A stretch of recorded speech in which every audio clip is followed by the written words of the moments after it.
Saúdo a igreja com a graça e a paz de nosso Senhor e Salvador Jesus Cristo. Amém? Amém. Glória a Deus. Vamos abrir nossa Bíblia hoje na primeira epístola de Paulo aos Tessalonicenses, capítulo 1, e vamos ler do versículo 2 até o versículo 10. Primeira aos Tessalonicenses, capítulo 1, do versículo 2 ao 10. Estou aqui torcendo para que a garganta permita que eu conclua a mensagem. Todos acharam? Amém. Diz assim a palavra do Senhor: damos sempre graças a Deus por todos vós, mencionando-vos em nossas orações e sem cessar, recordando-nos diante de nosso Deus e Pai da operosidade da vossa fé, da abnegação do vosso amor e da firmeza da vossa esperança em nosso Senhor Jesus Cristo. Reconhecendo, irmãos amados de Deus, a vossa eleição, porque o nosso Evangelho não chegou até vós tão somente em palavra, mas sobretudo em poder do Espírito Santo e em plena convicção, assim como sabeis ter sido nosso procedimento entre vós e por amor de vós. Com efeito, vos tornastes imitadores nossos e do nosso Senhor, com efeito, vos tornastes imitadores nossos e do nosso Senhor, tendo recebido a palavra, posto que em meio de muita tribulação, com a alegria do Espírito Santo, de sorte que vos tornastes um modelo para todos os crentes da Macedônia e na Acaia. Porque de vós repercutiu a palavra do Senhor, não só na Macedônia e Acaia, mas também por toda parte se divulgou a vossa fé para com Deus, a tal ponto de não termos necessidade de acrescentar coisa alguma, pois eles mesmos, no tocante a nós, proclamam que repercussão teve o nosso ingresso no vosso meio, e como deixando os ídolos vos convertestes a Deus, para servirdes o Deus vivo e verdadeiro, e para aguardardes dos céus o seu Filho, a quem ele ressuscitou dentre os mortos, Jesus, que nos livra da ira vindoura. Amém? Amém. Vamos orar. Senhor nosso Deus e nosso Pai, nós queremos clamar a Ti, confiados no poder que há no sangue de Jesus, que o Senhor venha ministrar essa palavra ao nosso coração, que o Senhor venha abrir os nossos olhos espirituais, o nosso entendimento. Não permita que nem um tio, nem uma vírgula desta palavra se perca, mas que sejamos profundamente tocados e ministrados pelo Teu Espírito, em nome de Jesus. Amém. Amém. Glória a Deus. Meus amados, a gente tem trazido à igreja, na forma de mensagens diárias, uma série de palavras voltadas à questão do testemunho pessoal. Como tem sido importante nós compreendermos a necessidade de pregar muito mais com testemunho do que com palavras. E isso a começar de dentro da nossa própria casa. E a gente tem trazido uma série de mensagens nesta epístola, aliás, nas duas epístolas, 1 e 2 Tessalonicenses. E hoje a mensagem nós demos o título de Chamados à fé perseverante e operante, ao amor abnegado e à esperança em Cristo. Então essa é uma forma de testemunhar àqueles que estão lá fora daquilo que se operou em nós, daquilo que aconteceu a partir do nosso encontro com o Deus vivo. Então temos falado muito sobre esse assunto e eu queria continuar ministrando sobre isso. Hoje é um culto onde a gente vai celebrar a ceia do Senhor, e é importante que nós nos autoexaminemos. O próprio texto da ceia nos insta, nos leva a um autoexame, que cada um de nós examine-se a si mesmo e que nós não estejamos nunca satisfeitos com o testemunho dado até então. Há sempre algo que nós podemos melhorar. E assim, a gente tem se preocupado com a questão de muitos julgarem o testemunho do outro. Não é esse o propósito nosso hoje. Nosso propósito é que cada um de nós examine-se a si mesmo. Que cada um de nós preste atenção naquilo que tem feito, dito e agido no meio do povo de Deus e, sobretudo, lá fora, onde aqueles que não conhecem a palavra sabem que nós somos filhos de Deus. Testemunhar com palavra é muito fácil. Eu acho interessante que as pessoas muitas vezes correm para as igrejas, lotam as igrejas, porque alguém vai dar um testemunho falando daquilo que aconteceu, de um episódio isolado, enfim. Mas o maior testemunho que alguém pode dar é a própria vida. E isso é importante para cada um de nós, sejamos nós novos ou velhos na fé. Se ainda estamos aqui, tem algo para melhorar. Se ainda estamos aqui, tem obra de Deus para ser feita em nós. A igreja de Tessalônica, ela foi fundada pelo apóstolo Paulo durante a segunda viagem missionária dele. Era uma igreja formada de gentios e judeus convertidos. E o apóstolo envia-lhes de Corinto uma carta com o propósito de chamar a atenção daqueles irmãos, de exortá-los e consolá-los, devido às notícias trazidas por Timóteo, o jovem pastor Timóteo. E em todas as épocas, no meio do povo de Deus, sempre houve um remanescente fiel, um pequeno grupo que permanecia ali firme na fé. Isso acontecia não só na igreja de Tessalônica, mas na igreja de todas as épocas. Então, o apóstolo começa a sua epístola louvando o proceder destes irmãos, e no corpo da carta trata dos assuntos específicos trazidos a ele. Havia litígios, havia meninice espiritual, mas havia ali um grupo que foi elogiado pelo apóstolo pela postura fiel de crentes fiéis que eles davam testemunho. Enquanto alguns irmãos ali estavam desconsolados por causa da morte de entes queridos, outros andavam ociosos por causa de uma percepção equivocada quanto à vinda do Senhor. E esses irmãos equivocados, eles, por achar que Jesus estava às portas, pararam de trabalhar e viviam às custas uns dos outros. E Paulo leva uma mensagem dura, uma reprimenda severa para aqueles irmãos. E havia aqueles que ansiavam pela presença do apóstolo, para que eles participassem daquilo que estava acontecendo. E quando lemos esta epístola, é inevitável pensarmos em qual das listas estaríamos nós arrolados se vivêssemos naqueles dias e fizéssemos parte daquela igreja. Fazíamos parte daqueles que estavam ociosos, daqueles que esperavam a vinda do Senhor de braços cruzados, ou aqueles que davam um testemunho zeloso de fé. Em qual das listas nós estaríamos arrolados?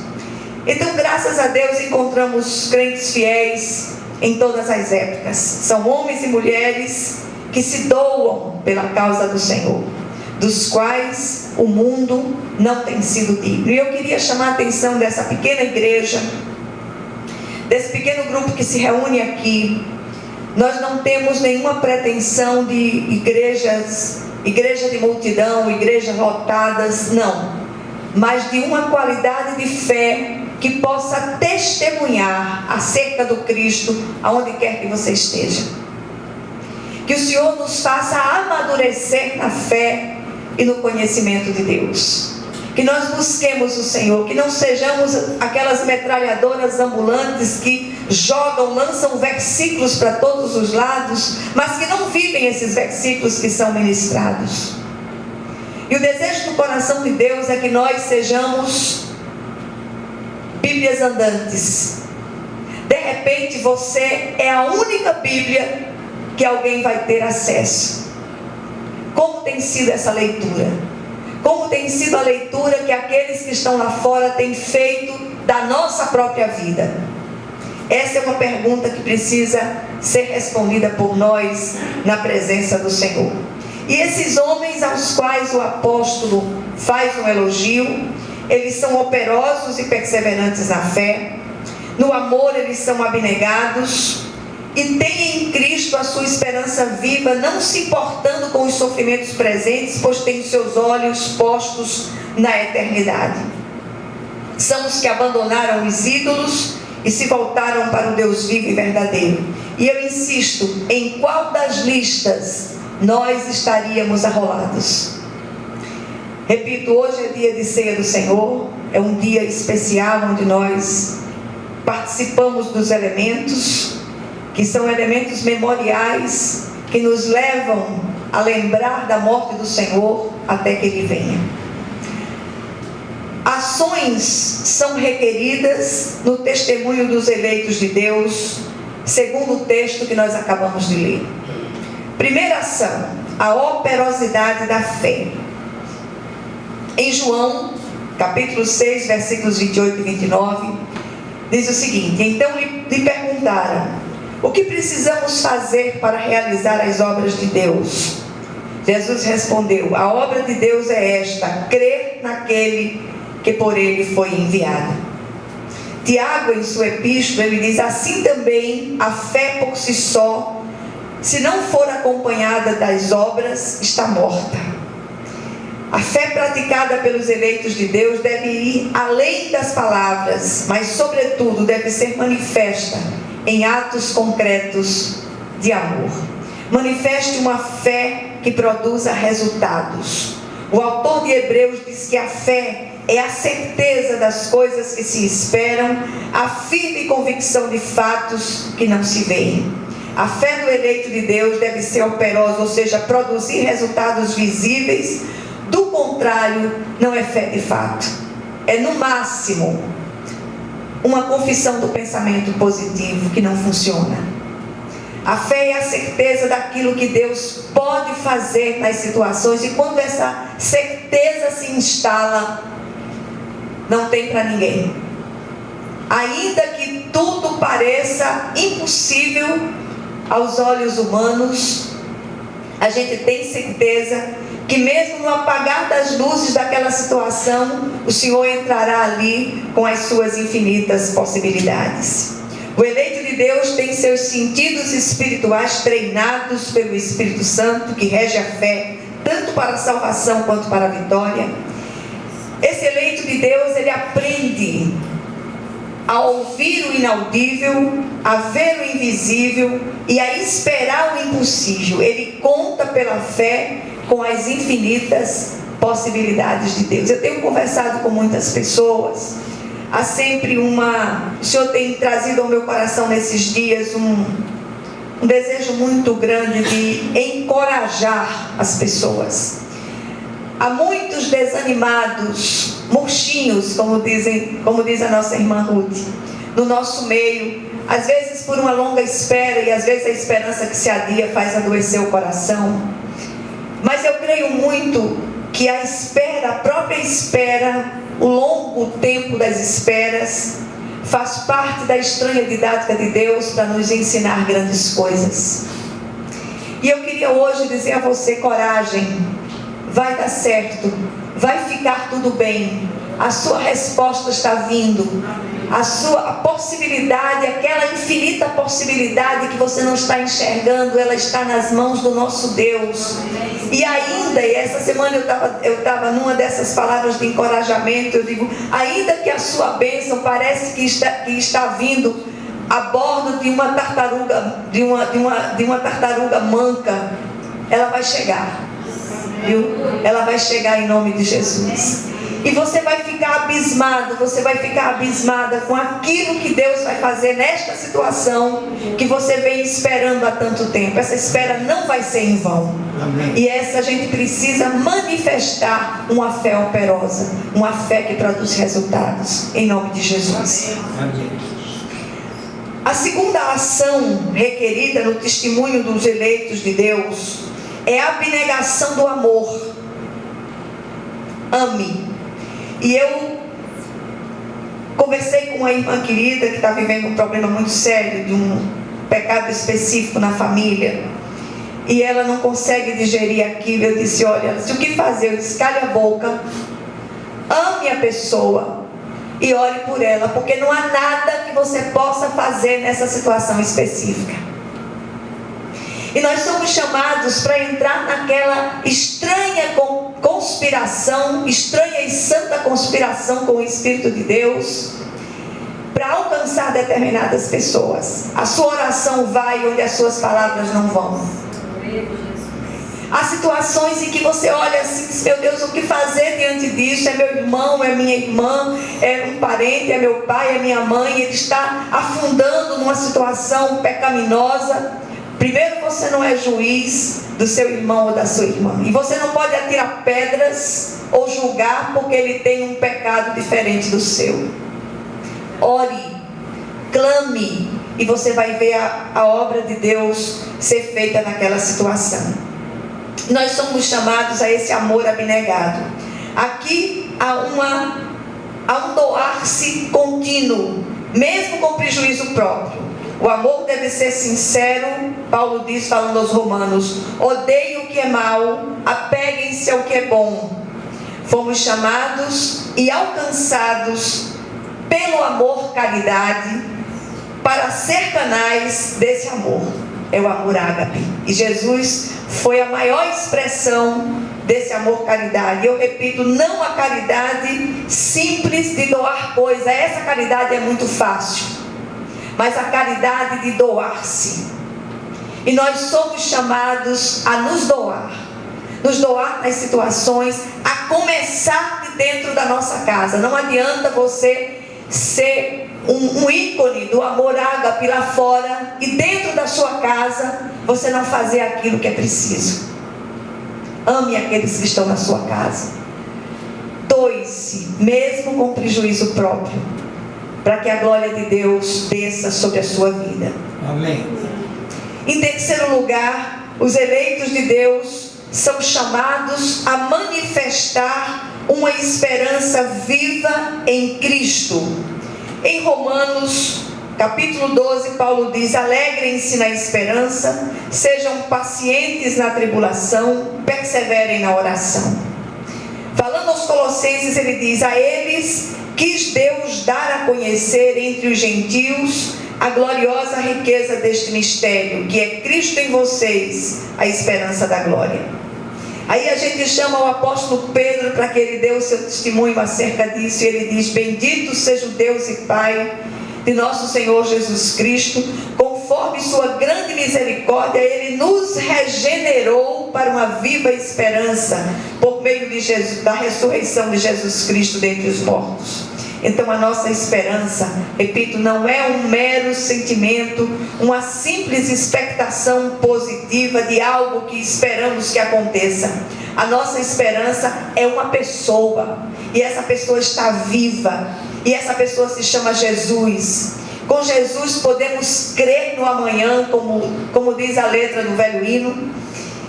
Com Ele, por Ele, saltamos muralhas, desbaratamos exércitos, derrubamos gigantes, e tem mais: ainda que morramos, a esperança. Jesus Cristo em nós é a esperança da glória. E eu lembrei agora do amado irmão Celestino. Eu sempre lembro dele porque foi um grande mestre na palavra de Deus, dentro da sua simplicidade. Ele dizia: minha irmã, um crente não pode ser triste, um crente não pode perder a esperança, porque quem tem o que nós temos não pode ser triste nem desesperançado. Ainda que nós morramos, eu repito, a esperança. Então o nosso testemunho tem que girar em torno disso. As pessoas olham para nós, nós somos observados por homens e por anjos eleitos e por anjos caídos. Os anjos caídos são a grande plateia que espera a nossa queda e que manipula muitas vezes homens para nos fustigar, para nos atingir. Mas o desejo do coração de Deus é que nós nos mantenhamos firmes. É fácil isso? Não. Eu não estou falando de naturalidade, estou falando de sobrenaturalidade. A sobrenaturalidade de Deus. Quantas coisas nós temos vivido nos últimos tempos. Muitas vezes a semana toda tem sido semanas de muitas lutas e dificílimo de chegar aqui no domingo e trazer uma mensagem, chegar aqui na quarta-feira, na quinta-feira, mas na força do Senhor nós nos levantamos e chegamos aqui. Amém. E trazemos uma palavra para vocês. Não há mérito nenhum humano, mas o mérito é do nosso Deus. É Ele que sustenta, é Ele que coloca por debaixo de nós os seus braços eternos. Amém. E aí, para encerrar, eu queria dizer a você que o Senhor nos fortaleça para testemunhar segundo o padrão e a vontade dEle para nós. Que o Senhor aplique essa porção da palavra ao seu coração, em nome de Jesus. Amém.